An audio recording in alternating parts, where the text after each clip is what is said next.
کبھی شب تنہائی میں خود کو تڑپتے دیکھا، روئے اتنا کہ دامن بھگو دیا آنسوؤں سے، تو کبھی روتے روتے خود کو مسکراتے دیکھا، کبھی ناراض ہوئے خود سے اتنا کہ مر جانا چاہا، تو کبھی آئینے میں خود کو مناتے دیکھا، کبھی مسکرانے لگے دیکھ کر تصویر تیری، تو کبھی آنسوؤں میں خود کو ڈوبتے دیکھا، کبھی جنون عشق میں لکھ دیا نام تیرا دیواروں پہ، تو کبھی بے بسی میں تیرا نام خود کو مٹاتے دیکھا، کبھی بہت تڑپا میں تیری یاد کے عالم میں، تو کبھی تجھے یاد کر کے خود کو بہلاتے دیکھا۔ اتنا سب ہونے کے بعد فقط ایک تجربہ ہوا حاصل، تیرے بعد جب بھی دیکھا تو خود کو سنبھلتے دیکھا۔ اگلے دن ہانم خود کو بہت پرسکون کر کے ڈپارٹمنٹ گئی تھی۔ اس نے خود سے عہد کیا تھا کہ وہ آر جے کو پہچانے گی نہیں، اور اسے بھی میں یاد نہیں ہوں گی۔ ہانم نے خود کو تسلی دی تھی۔ وہ دونوں ابھی ڈپارٹمنٹ سے کچھ فاصلے پر تھیں جب دوسری جانب سے اچھلتے کودتے ڈپارٹمنٹ کی طرف آتے مکی کی نظر مہرو کے ساتھ چلتی ہانم پر پڑی تھی۔ وہ دنگ رہ گیا تھا۔ وہ ایک جھٹکے سے رکا تھا۔ اسے اپنی آنکھوں پر یقین نہیں آ رہا تھا۔ مہرو کے ساتھ جو لڑکی تھی، کیا وہ واقعی وہی تھی جسے وہ جانتا تھا؟ وہ 100% وہی تھی۔ ہانی؟ مکی نے زیر لب دہرایا تھا۔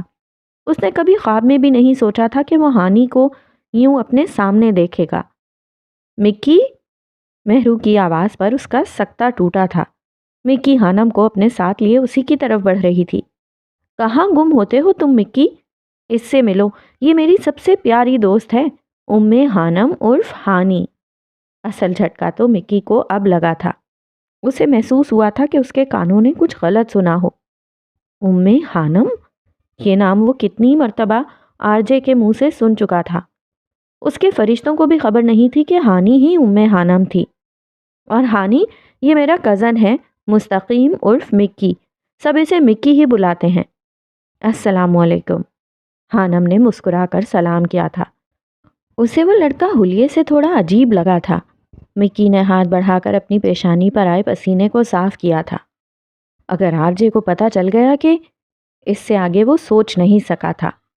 مجھے کچھ کام ہے، میں آتا ہوں۔ وہ بنا سلام کا جواب دیے واپس پلٹ گیا تھا۔ مکی، بات سنو، تم آر جے سے ملنے آئے ہوگے نا؟ پلیز مجھے اس سے ملوا دو۔ مہرو چلائی تھی، لیکن وہ تیز تیز قدم اٹھاتا اسٹوڈنٹس کے ہجوم میں غائب ہو گیا تھا۔ تمہیں کیا ضرورت ہے آر جے سے ملنے کی؟ ہانم کا موڈ بگڑا تھا۔ ویسے ہی یار دل کر رہا تھا، آر جے کون سا روز ڈپارٹمنٹ آتا ہے؟ کل آیا تھا اتنے دنوں میں، آج پتہ نہیں وہ آئے گا یا نہیں۔ مہرو اس سے ملنا چاہتی تھی جبکہ ہانم نے اس کی خواہش پر افسوس کیا تھا۔ حشام آپ؟ ماہی کو یقین نہیں آ رہا تھا کہ اس کے سامنے حشام جبیل کھڑا تھا، اور تو اور اس نے خود ہی ماہی کو مخاطب بھی کیا تھا۔ معاف کیجیے گا، میں کوئی اور سمجھا تھا۔ وہ معذرت کرتا پلٹ گیا تھا۔ بات تو سنیں حشام۔ وہ اس کے پیچھے لپکی تھی، البتہ دل ایک دم ڈوب کر ابھرا تھا جب حشام نے کسی اور کا ذکر کیا تھا۔ پچھلے کچھ دنوں سے ماہی کے سر میں درد رہنے لگا تھا اور بال بھی روکھے سے ہو رہے تھے۔ آسیہ بیگم نے اسے 3-4 آئل کو مکس کر کے بالوں میں لگانے کو کہا تھا۔ اس وقت اس نے وہی کام کیا ہوا تھا۔ ایلا کو کچھ چیزیں لینی تھی، وہ ماہی کو زبردستی اٹھا لائی تھی اور ماہی نے بالوں کو باندھ کر گلے میں لٹکا سفید اسکارف سر پر حجاب کی طرح چپکے سے لے لیا تھا، جس پر حشام دھوکا کھا گیا تھا۔ آپ یہاں کسے ڈھونڈ رہے تھے؟ ماہی نے اس کے پیچھے چلتے ہوئے پوچھا تھا جبکہ حشام کو کوفت ہوئی تھی۔ وہ اب خود کو کوس رہا تھا کہ کسی بھی انجان لڑکی کو مخاطب کرنے کی ضرورت کیا تھی۔ آپ کو اس سے مطلب مس ماہین؟ اس نے ٹھہر کر سرد سے لہجے میں پوچھا تھا۔ ماہی کے چہرے کا رنگ ایک دم پھیکا پڑا تھا۔ نہیں، میں وہ… ماہی سے کوئی جواب نہیں بنا تھا۔ اللہ حافظ، وہ سپاٹ سے لہجے میں کہتا آگے بڑھ گیا تھا جبکہ ماہی ایک بار پھر اسے نم آنکھوں سے جاتے ہوئے دیکھ رہی تھی۔ وہ دونوں سیمینار روم میں بیٹھی تھیں۔ ہانم نے شکر ادا کیا تھا کہ اب تک اسے آر جے کہیں نظر نہیں آیا تھا۔ ڈپارٹمنٹ میں موجود ڈیبیٹنگ اینڈ لٹریری سوسائٹی نے ایک سیمینار رکھا تھا۔ اس سوسائٹی کا مقصد اسٹوڈنٹس میں اور خاص طور پر نئے آنے والے اسٹوڈنٹس میں شعور کو اجاگر کرنا تھا۔ یہ سوسائٹی ڈپارٹمنٹ میں ہر ہفتے میں ایک بار سیمینار کرواتی تھی جہاں اسٹوڈنٹس کو بولنے کا موقع دیا جاتا تھا۔ پینل ڈسکشن ہوتی تھی، اسٹوڈنٹس اپنے لیڈرز خود چنتے تھے اور پھر مختلف موضوعات پر بحث شروع ہوتی تھی۔ سوسائٹی کا پریزیڈنٹ محمد عثمان ملک ڈپارٹمنٹ کا سب سے سینئر اسٹوڈنٹ تھا، جو کافی ذہین اور سمجھدار تھا۔ آہستہ آہستہ سیمینار روم اسٹوڈنٹ سے بھرنے لگا تھا۔ ڈپارٹمنٹ کے 2 ٹیچرز وہاں پر کوآرڈینیٹر کے طور پر موجود تھے۔ خانم کو یہ سب کافی دلچسپ لگ رہا تھا۔ پریزیڈنٹ کی پرسنالٹی اچھی ہے، خانم نے کامنٹ کیا تھا۔ سیمینار شروع ہو چکا تھا۔ ڈائس پر کھڑے ہوئے عثمان ملک نے بولنا شروع کیا تھا۔ میں یہاں پر تمام نیو اسٹوڈنٹس کو ویلکم کرتا ہوں۔ جیسے کہ آپ سب جانتے ہیں کہ ہمارا سیمینار کروانے کا مقصد اسٹوڈنٹس کو بولنے کا موقع دینا ہے۔ ہر انسان کے ذہن میں ہر موضوع سے متعلق کچھ نہ کچھ سوال ہوتے ہیں، اور انہی سوالوں کا جواب دینے میں ہر بار نئے موضوعات کو لے کر آتا ہوں۔ سلام دعا کے بعد وہ شائستگی سے کہہ رہا تھا، اس بار میرا موضوع بہت عام سا ہے، لیکن صرف سننے اور دیکھنے میں اور میری ٹیم اس موضوع پر روشنی ڈالنا چاہیں گے کچھ الگ طریقے سے۔ آپ کے سوال ہوں گے اور ہمارے جواب۔ آج کا ہمارا موضوع ہے اسلام سے لوگ ڈرتے کیوں ہیں؟ لوگ اس مذہب کو ایک فوبیا سمجھتے ہیں۔ کیا مطلب اس کا؟ اب مذہب پر بحث ہوگی؟ خانم کو برا لگا تھا۔ سن تو لو یار، وہ کیا کہہ رہا ہے، باقی بعد میں فیصلہ کرنا۔ مہرو نے اسے چپ کروایا۔ ہم ان پہلوؤں پر روشنی ڈالیں گے کہ کن وجوہات کی بنا پر لوگوں کو اسلام فوبیا ہے، اور کن باتوں اور کاموں سے ہم اس فوبیا کو اور اسلام کے ساتھ لگے دہشت گردی کے ٹائٹل کو ختم کر سکتے ہیں۔ اس نے اپنے پہلے ممبر کو دعوت دی تھی، جس نے اسلام کی حقیقت پر روشنی ڈالی تھی اور بتایا تھا کہ کیسے اسلام امن اور سلامتی والا مذہب ہے۔ اس کی تقریر سن کر اسٹوڈنٹس کافی پرجوش ہو گئے تھے۔ اسلام ایک حقیقی اور بہترین مذہب ہے۔ اب اس پر میں اپنی بہت ہونہار ٹیم ممبر کو دعوت دوں گا۔ وہ لڑکی اسٹیج پر آئی تھی اور اس نے دلائل اور واقعات سے ثابت کیا تھا کہ اسلام ایک بہترین اور حقیقی مذہب ہے۔ یہ موضوع ایسا تھا کہ وہاں بیٹھا کوئی بھی اسٹوڈنٹ مذہب پر سوال نہیں اٹھانا چاہتا تھا۔ چونکہ نئے سال کا آغاز تھا تو سیمینار کا آغاز بھی اللہ اور اس کے دین سے کیا گیا تھا۔ Any question? لڑکی نے تقریر کرنے کے بعد اسٹوڈنٹ سے پوچھا تھا۔ اس کی تقریر پر پورا ہال تالیوں سے گونج اٹھا تھا۔ بے شک وہ بہت اچھا بولتی تھی۔ آئی ہیو اے کویسچن مس۔ آواز پر سب نے پلٹ کر دیکھا تھا۔ آر جے سب سے آخر میں بیٹھا تھا اور اس وقت وہ کھڑا تھا اپنا سوال لیے۔ یہ کب آیا؟ خانم نے اسے دیکھ کر اپنا چہرہ چھپایا تھا، جیسے وہ اسے ہی ڈھونڈ رہا ہو۔ آپ نے کہا کہ اسلام ایک حقیقی مذہب ہے۔ میں اس موضوع پر کچھ کہنا چاہوں گا۔ کیا میں وہاں آ سکتا ہوں؟ اس نے پوچھا تھا۔ یس شور پلیز۔ عثمان ملک نے اسے آنے کی اجازت دی تھی۔ وہ پورے اعتماد سے قدم اٹھاتا اسٹیج کی طرف بڑھا تھا۔ یہ کیا کرنے والا ہے؟ خانم کو کچھ عجیب سا محسوس ہو رہا تھا۔ اسے یقین تھا وہ کچھ الٹ ہی بولنے والا تھا۔ ڈائس پر پہنچنے کے بعد آر جے نے اپنا موبائل سامنے نظر آتی اسکرین یعنی پروجیکٹر سے اٹیچ کیا تھا۔ اچانک اسکرین پر ایک بحری جہاز نظر آنے لگا تھا۔ وہاں بیٹھا ہر اسٹوڈنٹ حیران تھا۔ سب دلچسپی سے اسے دیکھ رہے تھے۔ وہ نہیں جانتے تھے کہ اس جہاز کا مذہب سے کیا تعلق تھا۔ اب وہ ڈائس سے اسٹیج کی طرف چلا گیا تھا۔ یہ جو آپ ایک بحری جہاز دیکھ رہے ہیں نا، یہ آپ کو پاگل کر سکتا ہے۔ آر جے نے بولنا شروع کیا تھا۔ اسٹوڈنٹس توجہ۔ اب میں آپ کو ایک معمہ بتانے لگا ہوں جس نے گزشتہ 2000 برس سے انسانی دماغ کو پلپلا کیے رکھا ہے۔ جوں جوں دماغ کی وسعت بڑھتی جا رہی ہے، اتنا ہی یہ معمہ دہی بناتا جا رہا ہے دماغ کی۔ آپ بھی سنیے اور دماغ کے پیچ ڈھیلے کیجیے۔